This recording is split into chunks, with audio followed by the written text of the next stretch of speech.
This is the fourth and final video about descriptive statistics and looking at what's happened in the past and whether it's our sample that may be causing us to think something has happened instead of the world actually changing. What we've done so far is we've gone through and we've introduced this idea that when we have data, the data that we have, even though we can calculate an average and a standard deviation, we know that half the time from all of the data that we have, half of the data will, if it's normally distributed, that half of it will be less than the mean, half of it's going to be more than the mean.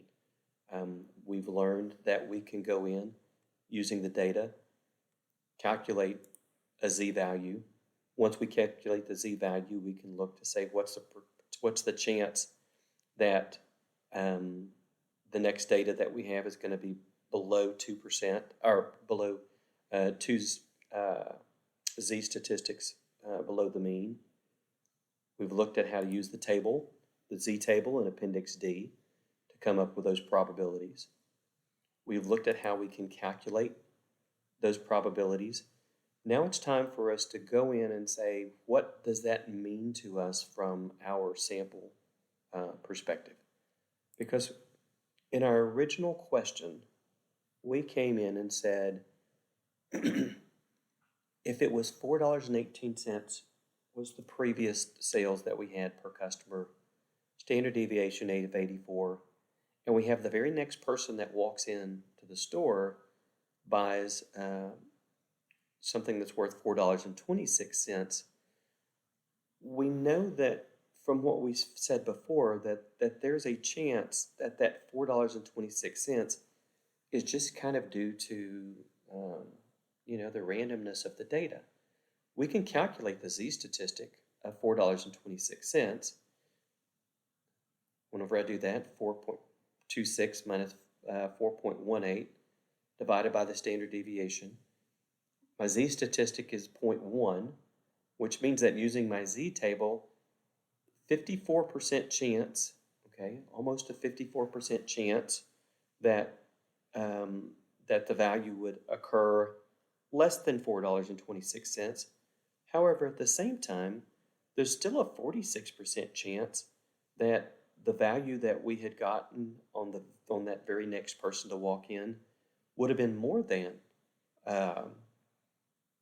this $4.26.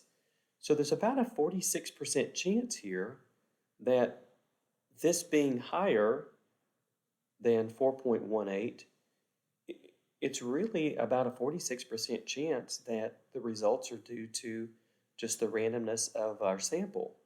It doesn't really have anything to do with that one customer. So what we're trying to accomplish now is we have to be able to, from a statistical standpoint, say when is it big enough?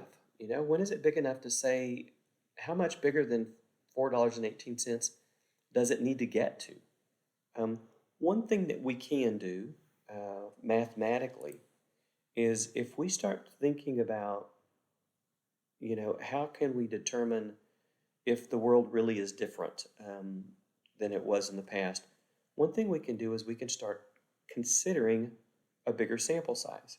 Instead of just looking at the very next customer, why don't we instead look at the next 50 customers, right? I mean, if we've changed something and we sample more people, it would make sense that we would have a better understanding of whether or not the world changed. So again, sample size starts becoming a thought.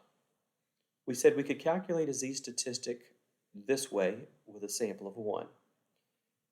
Now if I want to start really talking about the number of items in a sample, my z-statistic changes, okay?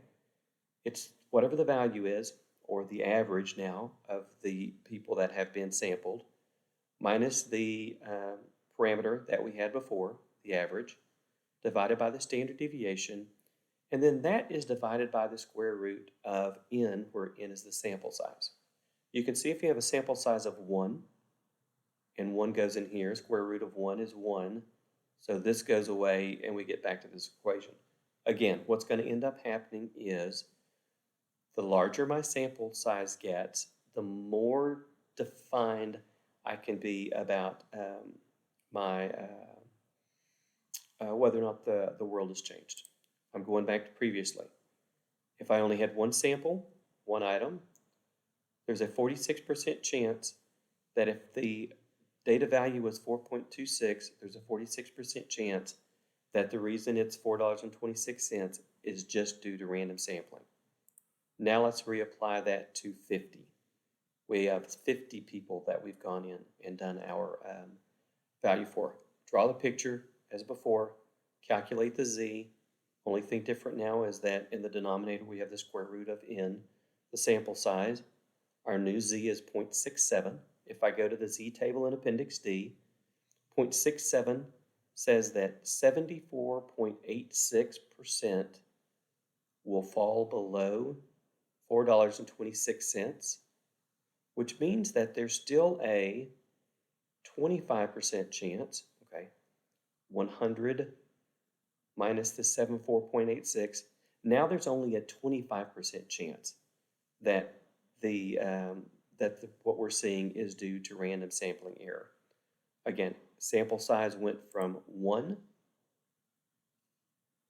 where we had an average of 4.26, 46% chance that it's due to randomness. If I go up to a sample of 50 and the same average came out, we've decreased that down to 25%. So again, just a way for us to look at this to make sure that as we are looking at our data, is it changing because of something we did, or do we just have an anomaly going on because of the variability of our data?